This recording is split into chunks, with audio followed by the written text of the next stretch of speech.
হে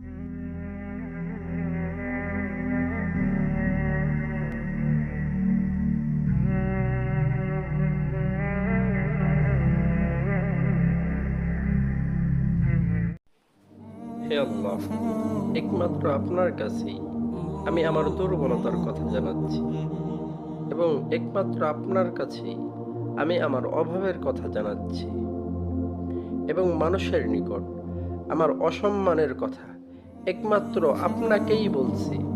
ইয়া আরহামার রাহিমিন, আপনিই তো প্রতিটি দুর্বল ব্যক্তির রব এবং আপনিই আমার রব। আপনি কার কাছে আমাকে ছেড়ে দিলেন? এমন অচেনা মানুষদের কাছে যারা আমার ক্ষতি করতে চায়, নাকি এমন শত্রুর কাছে যাকে আপনি আমার চেয়ে অধিক শক্তি দিয়েছেন?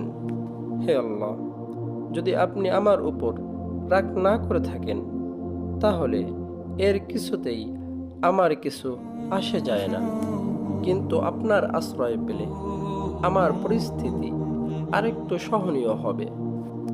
হে আল্লাহ, আমি আপনার চেহারার নূরের কাছে আশ্রয় চাই, যা সব অন্ধকারকে উজ্জ্বল করে দিয়েছে, যা দুনিয়া ও আখিরাতের সব বিষয়ের সংশোধক। আল্লাহ, আপনার রাগ ও অসন্তুষ্টি থেকে আমি রেহাই চাই। আল্লাহ, এসব কাজই শুধু আপনাকে খুশি করার জন্যে করা এবং আপনি ছাড়া কোনো শক্তি নেই, কোনো ক্ষমতা নেই।